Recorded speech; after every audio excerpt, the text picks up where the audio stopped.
et je vous remercie d'être là.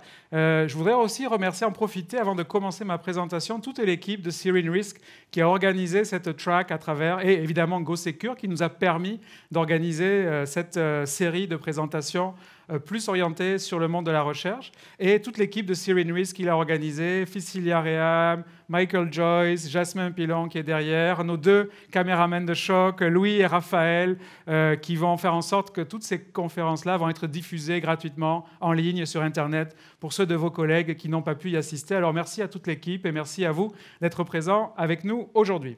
Ma présentation porte sur les 5 dimensions de la cyber-résilience et c'est un projet de recherche en fait qui prend place dans le cadre de cette chaire de recherche en prévention de la cybercriminalité qui a été créée en octobre dernier avec le très généreux financement de Desjardins et de la Banque nationale, avec 6 thématiques qui nous occupent et qui vont nous occuper, les étudiants de maîtrise, de doctorat, nos partenaires chez Desjardins et à la Banque nationale, pour essayer d'améliorer un petit peu la façon dont ces 2 organisations-là arrivent à répondre aux cyber-risques, non pas uniquement sur la dimension technique, mais notre chaire s'intéresse à la dimension humaine, c'est-à-dire comment dans les comportements des employés et des clients, on peut améliorer les habitudes des gens dans la sélection de leurs mots de passe, dans la transmission de messages de sensibilisation, dans la façon dont on communique certains risques, dans la façon dont on répond à certaines attaques, dont on collabore avec des partenaires publics ou privés,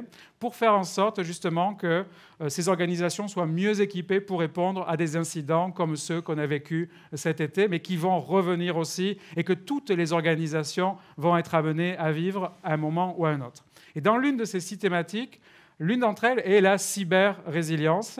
Et donc, on a commencé un programme de recherche qui avait débuté avant la création de la chaire, avec le soutien du Global Risk Institute in Financial Services, qui est basé à Toronto et qui regroupe, qui est un peu le think tank de toutes les institutions financières, qu'elles soient banques, compagnies d'assurance ou entreprises de courtage, c'est un think tank basé dont l'objet est d'étudier la gestion des risques et qui a soutenu cette recherche dont je vais vous parler dans les 30 minutes qui me sont allouées, pour essayer de comprendre comment les organisations vont pouvoir gérer ces cyber-risques, sachant l'inévitabilité d'attaques qui vont réussir selon la perspective des attaquants.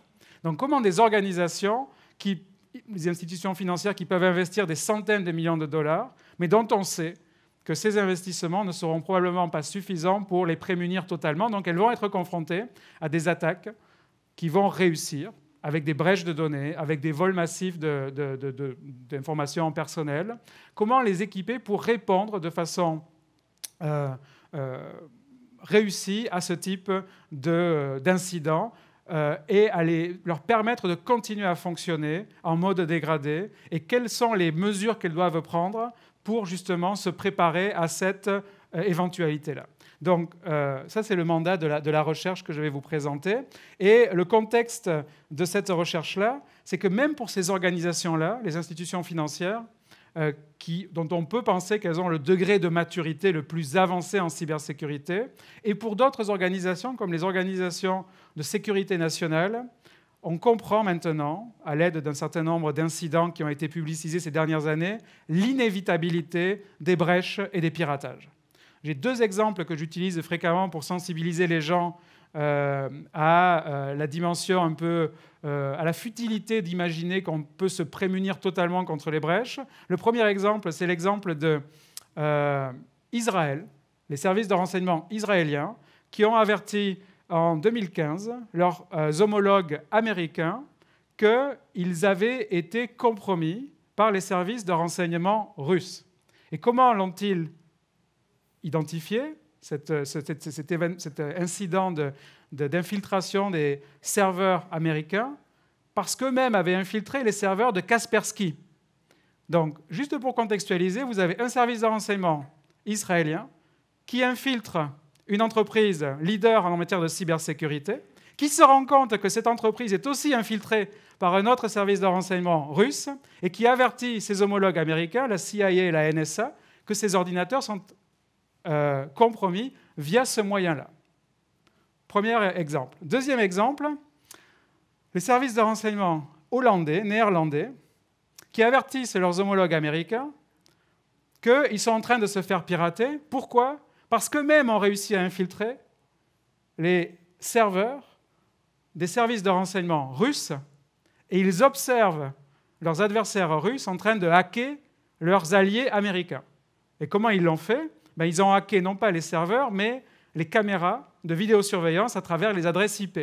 Donc ils observent ce que font les hackers russes à travers les caméras de vidéosurveillance qui sont dans les salles de travail et dans les couloirs, et ils savent qui rentre et qui sort des salles, et qui rentre et qui sort sur les systèmes de leurs alliés américains.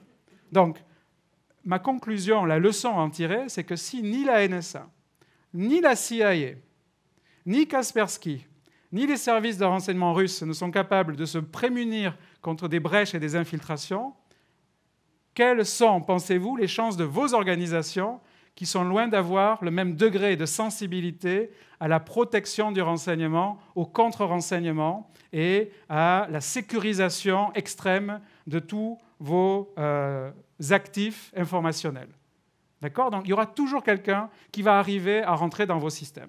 Pour les institutions financières, il y a 4 types d'attaquants qui sont particulièrement virulents et qui n'arrêtent pas de rentrer dans les systèmes de ces organisations-là, mais même si vous n'appartenez pas à une organisation financière, c'est la même réalité, à peu de choses près, que vous êtes amené à vivre. Évidemment, vous avez les cybercriminels qui vont chercher à s'emparer de données, de numéros de carte de crédit, d'identifiants personnels qu'ils vont revendre sur un marché global.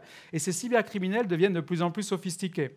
Certains d'entre eux bâtissent des bases de données, de profils, à l'aide de données qui sont scrapées sur LinkedIn, et utilisent ces bases de données-là pour cibler des hauts dirigeants dans les organisations pour de la fraude au CIO, au CEO, pour faire transférer de l'argent à l'extérieur de l'organisation.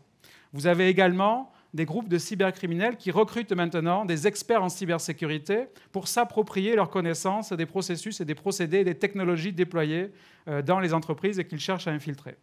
Vous avez aussi des gouvernements qui attaquent de plus en plus des entreprises parce que ça fait partie d'une logique internationale de représailles. Si votre pays est en conflit avec un autre pays qui emploie des hackers, par exemple les États-Unis, les institutions financières américaines, les institutions financières américaines se font attaquer systématiquement par des hackers iraniens en protestation contre justement les mesures de sanctions économiques mises en place par les États-Unis. Donc vous avez des pays comme l'Iran, la Corée du Nord. La Corée du Nord, c'est pour d'autres raisons, c'est pour générer des revenus pour le régime nord-coréen qui attaque massivement des organisations pour s'approprier soit leurs données, soit des informations propriétaires qu'elles vont pouvoir utiliser. Ça représente, on avait une présentation sur les assurances, ça représente un défi pour les gens qui souscrivent à des cyberassurances, parce que si votre assureur identifie que vous êtes attaqué par un État ou des gens qui travaillent pour un État et non pas par un groupe cybercriminel, peuvent actionner la clause d'exclusion, que c'est un acte de guerre qui, en général, est une clause d'exclusion qui est assez répandue dans le monde des assurances. Donc, quand vous avez des attributions, il y a eu un cas avec Mondelez, qui est une entreprise qui a des usines à Montréal, qui s'était fait hacker avec WannaCry, et l'assureur Zurich a refusé de payer les 100 millions de dollars de primes auxquelles Mondelez avait droit, parce qu'il y a des agences de renseignement américaines qui ont attribué l'attaque WannaCry à la Corée du Nord. Et là, Zurich a dit, dans ce cas-là, ce n'est plus notre affaire, c'est un acte de guerre. Donc évidemment, ça pose un problème. Les activistes, Anonymous peut aussi être intéressés à rentrer dans vos systèmes. Ils l'ont fait, alors ce n'est pas forcément sur les serveurs de production ou opérationnels, mais ils peuvent essayer de mettre vos systèmes hors d'état de nuire.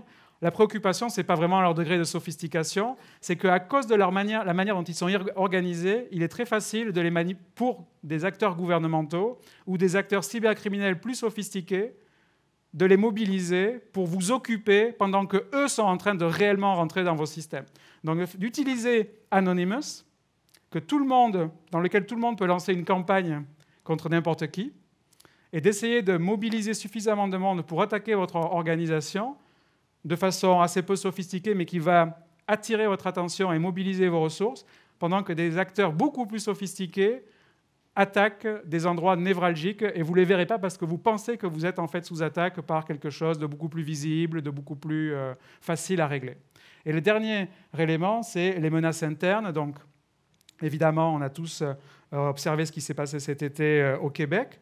Mais pour les menaces internes, il y a quand même encore un certain nombre d'incertitudes. On n'a pas beaucoup de statistiques très fiables. Selon Verizon, le dernier rapport, pas 2019, mais 2018, c'est 7% des brèches de données, je dirais seulement, qui sont causées par des menaces internes intentionnelles. Je ne parle pas des gens qui n'appliquent pas les politiques internes. Moi, menace interne, c'est quelqu'un qui a réellement la volonté de nuire à l'organisation. Donc 7%, ce n'est pas tant que ça.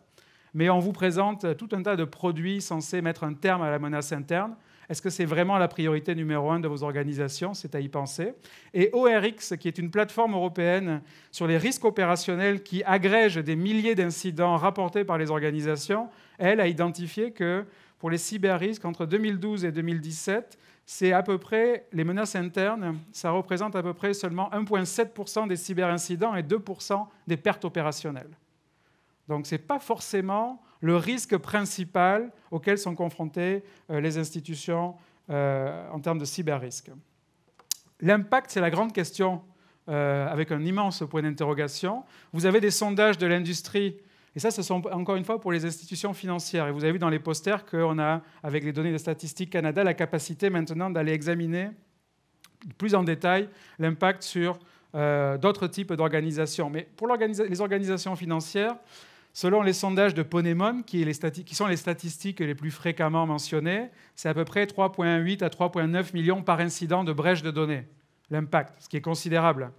Mais avec les récents résultats de StatCan, on aboutit à des résultats qui sont beaucoup plus raisonnables, de 140 000 $ pour les institutions financières par incident de perte ou de vol de données, pour l'atténuation et la restauration des systèmes. Donc là, on est dans un univers où c'est beaucoup plus facile à absorber. Et le dernier élément, c'est si on se penche sur les données de ORX, donc cette autre plateforme de gestion des risques, là, on revient à des chiffres qui sont très similaires à ceux de Ponemon, c'est 4,7 millions par incident. Donc là, ça commence à redevenir extrêmement conséquent. Et il y a le FMI, le Fonds monétaire international, qui a utilisé ces statistiques d'ORX pour essayer de calculer avec des méthodes statistiques et économétriques avancées, actuarielles, qu'est-ce que ça représente si on projette ça à l'échelle des 8000 institutions financières mondiales. Et on s'est rendu compte que ça peut représenter jusqu'à 9% du revenu annuel, les cyber-risques. Et donc là, on est quand même, pour une organisation, 9% des revenus annuels menacés, c'est considérable. D'accord? Donc, tout ça, c'est pour préparer le terrain, pour vous expliquer pourquoi on pense, on est de plus en plus nombreux à penser que la cyber-résilience est la prochaine étape après la cybersécurité pour aider les organisations à se protéger. Parce que face à de tels risques, face à de telles diversités d'acteurs, c'est certain que la simple implantation de systèmes de protection et de prédiction des attaques ne suffira pas à stopper ce type d'incident. Donc, on commence à mettre en place des programmes de recherche et des programmes qui vont aider les organisations à devenir plus cyber-résilientes. Et la cyber-résilience, d'ailleurs, entre parenthèses, j'ai déjà entendu ce terme prononcé au cours des derniers jours une bonne dizaine de fois, mais très souvent, quand les gens utilisent le terme de cyber-résilience, ils veulent réellement dire cybersécurité. Moi, je fais une distinction entre les deux. Cybersécurité et cyber-résilience sont deux choses totalement différentes. Vous pouvez être en cybersécurité sans être cyber-résilient, mais vous ne pouvez pas être cyber-résilient sans être en cybersécurité au préalable. Donc la cyber-résilience, pour moi, c'est l'étape au-delà de la cybersécurité. Quand vous êtes mature en cybersécurité, vous pouvez devenir cyber-résilient. Et la définition que j'utilise de la cyber-résilience, empruntée au Conference Board of Canada dans un rapport récent, c'est la capacité de limiter l'impact des cyberperturbations en maintenant les fonctions critiques et de rétablir rapidement les opérations normales suivant un cyberincident. Ça veut dire que vous prenez pour acquis que certains incidents vont générer des préjudices et que vous devez continuer à fonctionner pendant ce temps-là. D'accord ? Donc, on a eu une présentation de Rino Lagacé hier matin sur le Blue Team de la Banque nationale. C'est ça, la cyber-résilience. Ce n'est pas la protection, ce n'est pas le threat hunting, c'est pas... La cyber-résilience, c'est le package total. L'incident du début à la fin et toutes les répercussions négatives sur votre institution et comment vous êtes capable de continuer à fonctionner de façon routinière, que vos équipes continuent à avoir accès à vos systèmes, que ça ne perturbe pas trop le fonctionnement de votre organisation et la capacité à apprendre de façon récursive de tous ces incidents que vous vivez de façon répétée. Donc la différence avec la cybersécurité, c'est que dans la cybersécurité, ce qu'on nous laisse imaginer, c'est qu'on peut quantifier et gérer et connaître le risque. Et il suffit de connaître le risque pour le stopper automatiquement. Des boîtes magiques, l'intelligence artificielle, vous pouvez connaître le risque, on peut le mesurer et on peut le stopper. Ça, c'est la proposition de valeur de la cybersécurité. Et la proposition de valeur de la cyberrésilience, c'est de dire non, oui, mais pas que. Le risque, vous pouvez le mesurer, vous pourrez le gérer, mais le problème, c'est qu'il a une dimension d'imprévisibilité que vous ne pourrez jamais complètement contrôler. Donc vous devez aussi apprendre à gérer les risques que vous ne connaissez pas, que vous n'avez jamais vus et qui sont totalement imprévisibles. C'est-à-dire les unknown unknowns. Ce que vous ne savez pas, que vous ne savez pas. D'accord ? Donc on est quand même au-delà de la simple gestion, quantification et prédiction du risque. Mais évidemment, vous devez d'abord faire cette première étape avant d'être cyber-résilient. La résilience, c'est quand même un concept qui est assez ancien, qui est assez répandu en écologie et en psychologie. En psychologie, vous avez entendu ce terme, des gens qui sont cyber-résilients, qui sont capables de résister au trauma, qui sont capables d'absorber de très fortes doses de stress et de continuer à être opérationnels, à ne pas s'effondrer.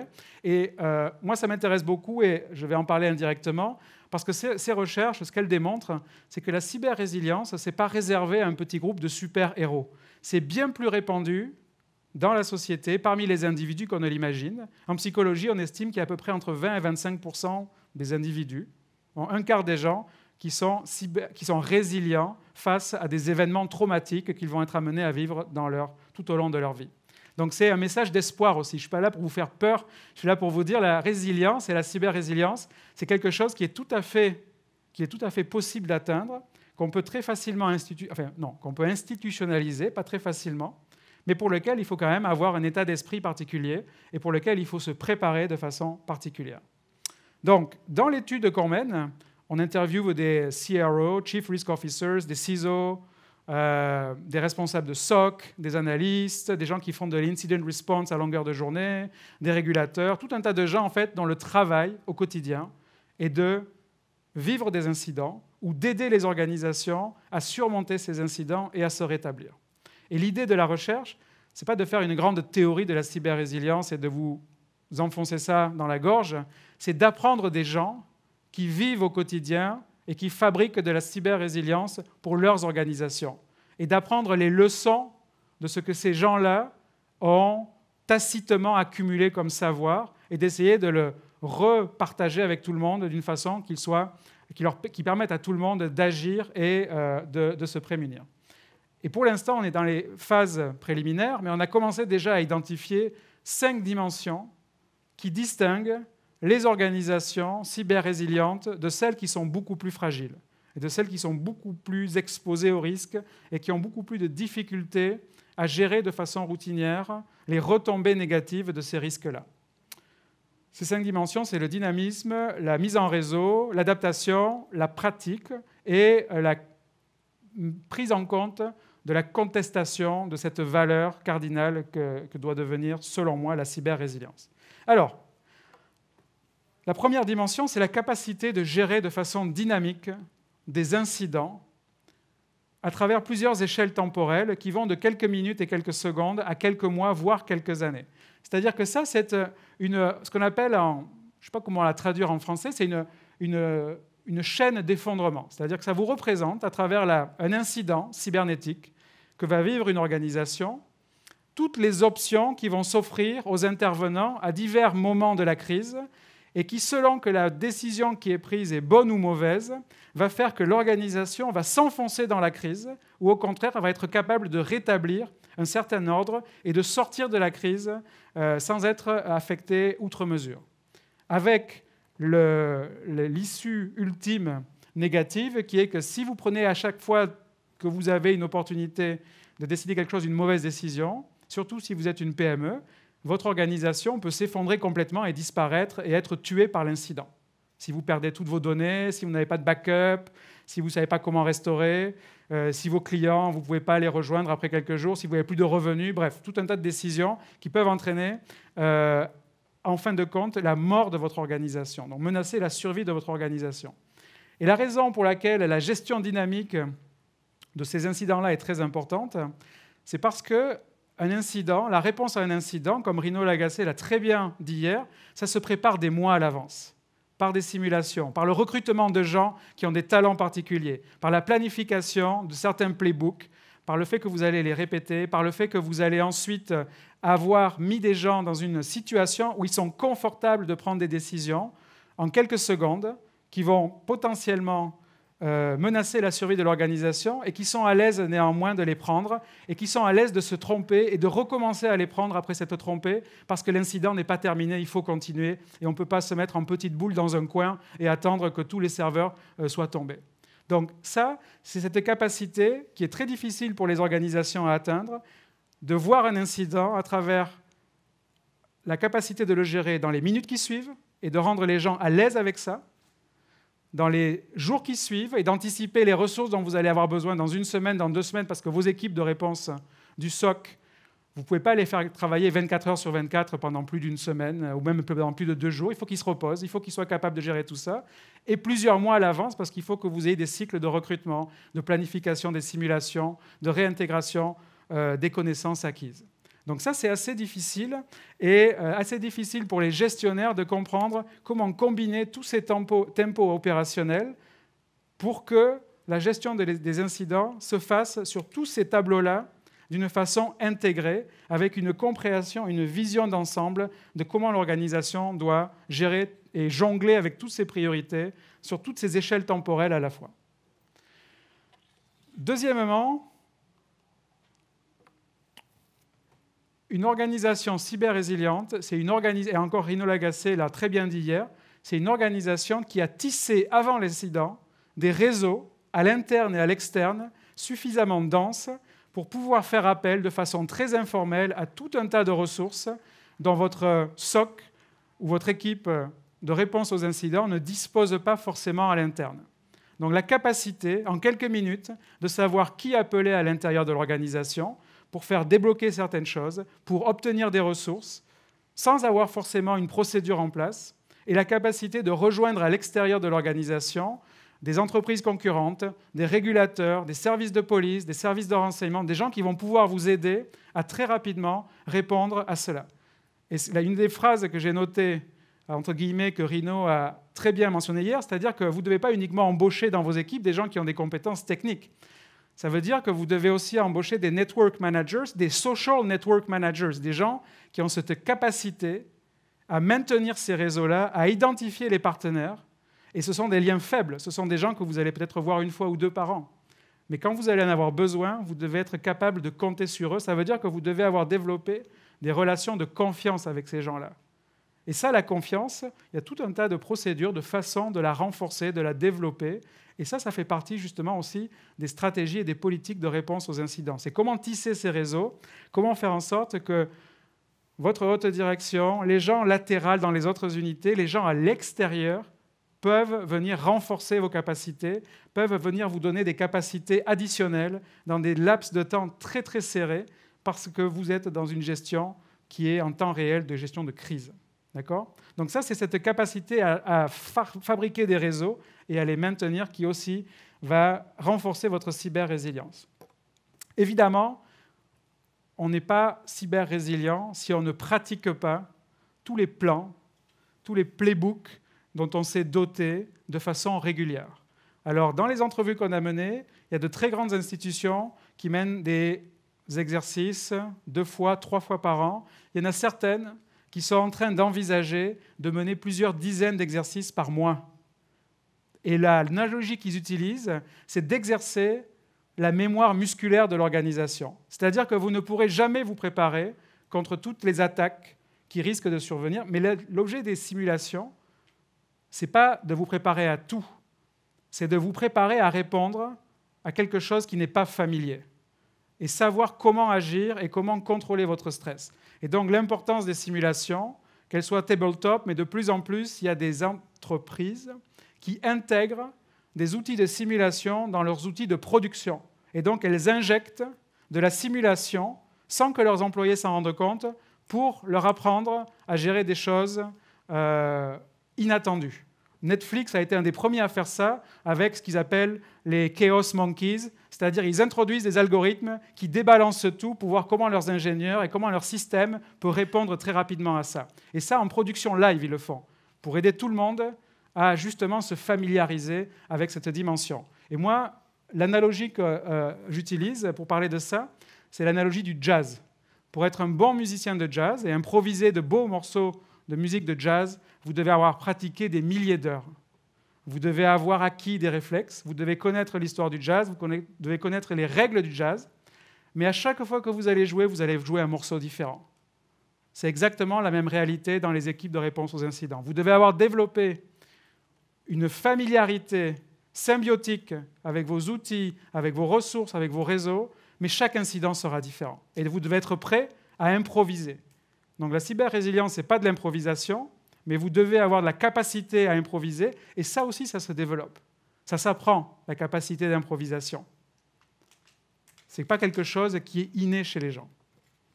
Et finalement, eh bien, même les organisations qui vont développer toutes les procédures, les moyens de former leurs employés à la réponse aux incidents, vont devoir aussi intégrer cette notion d'adaptation. C'est-à-dire que vous devez réinjecter les leçons que vous avez apprises pour transformer votre organisation, pour éviter que ces incidents-là n'aient un effet négatif de façon répétée à l'avenir. Donc vous devez aussi, et c'est là que vos réseaux vont être indispensables, ce n'est pas uniquement de répondre aux incidents les uns après les autres, c'est comment vous allez faire en sorte que votre réponse, et Rino parlait des post-mortem qui sont si importants, mais que finalement personne ne prend le temps d'écrire, et encore moins de gens ont les ressources ou les moyens de pousser vers la haute direction pour amener à des changements durables, c'est comment vous allez faire en sorte que ce que vous avez appris comme leçon pendant un incident, vous puissiez l'utiliser pour obtenir des ressources additionnelles, pour adapter vos procédures, pour acquérir de nouvelles technologies, pour faire en sorte que le prochain incident va être beaucoup moins dévastateur et que vous y soyez mieux préparés. Et ça, évidemment, ça rentre en conflit direct avec le fait que dans les organisations privées, la logique du profit fait que ces investissements-là, le retour sur investissement, il n'est pas évident de prime abord. On peut demander à investir dans des choses pour se prémunir contre des incidents qui peut-être ne se reproduiront plus ou ne se produiront pas avant quelques mois ou quelques années. Et cette collision des rationalités, elle rend le travail d'adaptation assez difficile. Et donc ça prend, et je pense que quelqu'un l'a signalé en évoquant, c'était un collègue de Rino qui disait, mais ça prend aussi des leaders charismatiques pour essayer justement d'utiliser ces incidents-là comme levier pour favoriser l'adaptation de l'organisation. Et dans les cas les plus matures, on voit que les organisations sont capables d'utiliser les cyberincidents pour offrir de nouveaux produits à l'interne et à l'externe à leurs clients. Donc là, vous surfez sur les leçons que vous avez apprises pour vous repositionner comme étant un leader dans votre industrie. Ça a été le cas avec Target, ça a été le cas avec JP Morgan, qui ont été victimes de brèches massives et qui en fait se sont réinventés autour de la cybersécurité et sont maintenant considérés comme des leaders dans ce domaine-là. D'accord ? Donc ça, c'est la capacité d'adaptation. La réponse ne suffit pas. Évidemment, et ça c'est le dernier élément, il y a plein d'obstacles qui vont se dresser sur votre route pour devenir cyber-résilient. C'est ce qu'on appelle, moi j'appelle la contestation de la rationalité de la cyber-résilience. C'est que la performance et la résilience, ce sont deux rationalités différentes. Plus une organisation, une entreprise est optimisée pour le rendement, et moins elle sera résiliente, parce qu'elle aura moins de diversité à l'interne. Vous aurez moins de technologies différentes qui pourront être activées si l'une d'entre elles est compromise pour prendre le relais de celle qui a été compromise. Donc la logique d'optimisation et de performance, elle est contradictoire avec la logique de cyber-résilience. Et l'idée, c'est d'essayer de trouver un équilibre entre les deux. Parce que les entreprises, elles sont encore là pour générer du profit aux dernières nouvelles. Donc ça ne va jamais disparaître. Mais comment arriver à sensibiliser les gens qui sont responsables de la génération des profits et des revenus, que vous devez accepter de ne pas optimiser au maximum, pour maintenir un certain degré de cyber-résilience. Deuxième chose, il y a des organisations qui ne pourront jamais être résilientes parce qu'elles n'ont même pas, elles sont dans ce qu'on appelle un état de super-ignorance. C'est-à-dire qu'elles n'ont même pas la conscience de la nature des risques auxquels elles sont confrontées.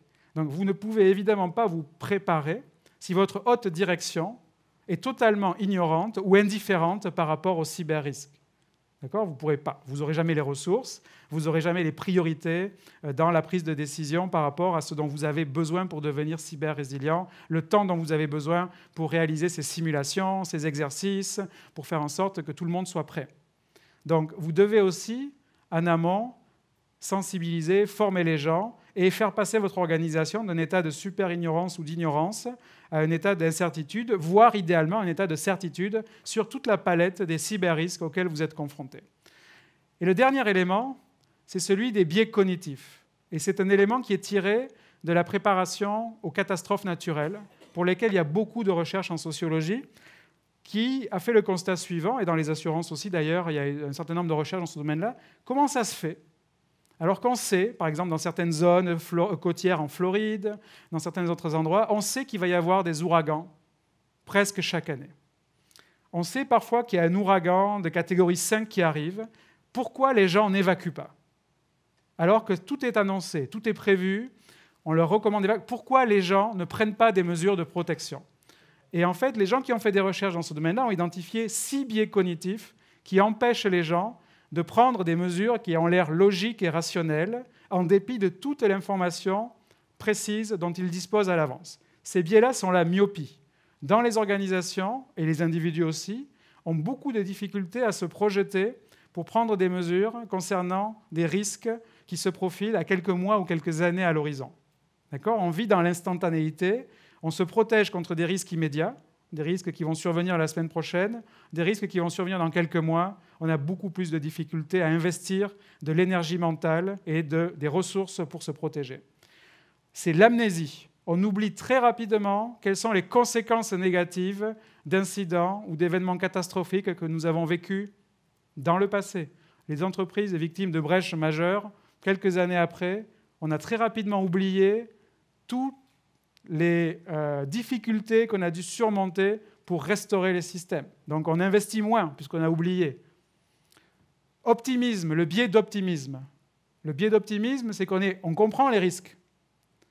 On sait qu'ils vont frapper, mais on pense qu'ils vont frapper le voisin plutôt que nous.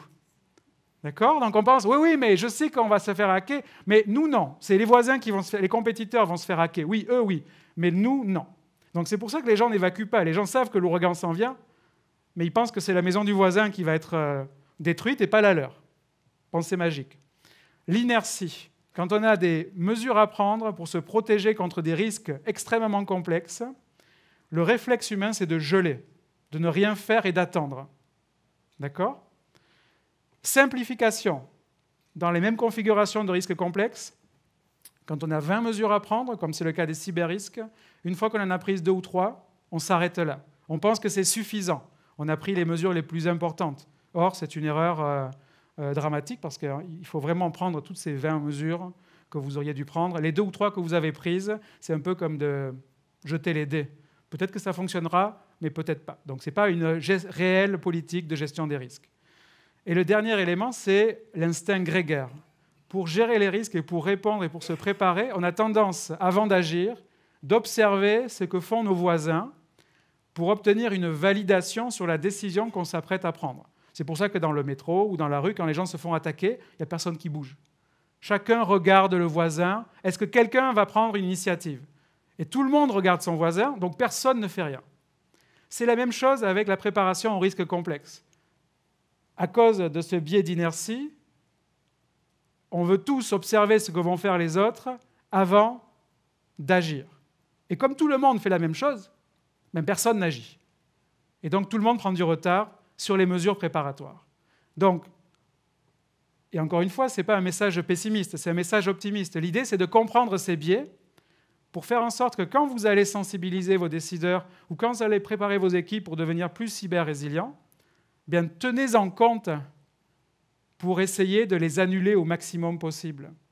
Donc quand vous parlez, par exemple, en termes de myopie, de probabilité qu'un événement surviennent, ne parlez pas d'une chance sur 100 qu'une brèche de données majeure survienne dans votre organisation dans les 12 prochains mois.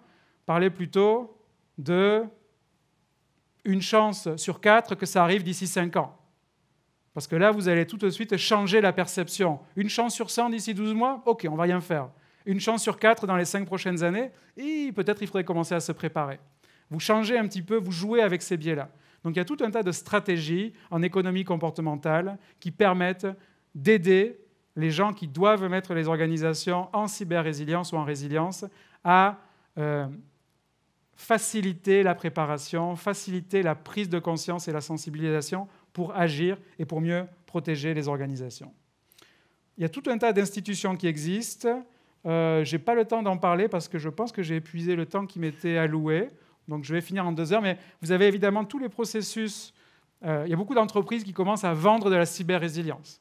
Alors là, on a recensé dans la recherche, au cours des 3 dernières années, là, la douzaine de rapports d'entreprises, de consultants, de cybersécurité, avec cyber-résilience dans le titre et qui vous expliquent comment il faut faire.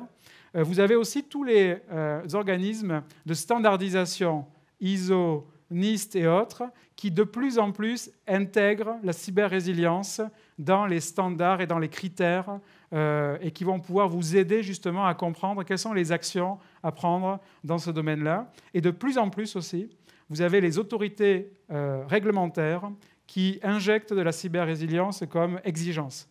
Au Canada, on est encore un petit peu en retard, mais en Europe et en Australie, à Singapour, en Angleterre, maintenant, la cyber-résilience devient un des critères avec des instruments de mesure et des métriques et qui font que si vous êtes victime d'une brèche majeure ou d'un piratage majeur et que vous ne répondez pas aux métriques de cyber-résilience, vous allez recevoir des amendes massives parce que c'est devenu la nouvelle norme. Ce n'est plus la cybersécurité, c'est la cyber-résilience qui inclut la cybersécurité. Donc on va avoir aussi de plus en plus de discussions, de présentations, de réflexions. C'est quoi être cyber-résilient? Comment on mesure ça? Qu'est-ce que ça mange en hiver, la cyber-résilience? Et comment concrètement on traduit ces grands principes en des mesures concrètes? D'accord? Donc je reviendrai dans 6 mois quand on aura fini toutes les entrevues avec tous les CISO et tous les gens des SOC pour essayer justement de donner plus de détails concrets. Je suis conscient qu'à ce moment-ci, on reste à un niveau assez général. Sur ce, je vais m'arrêter là. Si vous avez des questions ou des commentaires, ou si vous désirez vous impliquer dans cette étude et cette recherche, écrivez-moi, ça me fera plaisir de vous répondre et de discuter avec vous, de voir comment on peut continuer à faire avancer cette idée, parce que je prédis qu'on va parler de cyber-résilience pour encore un certain nombre d'années à venir. Voilà. Merci beaucoup pour la qualité de votre attention.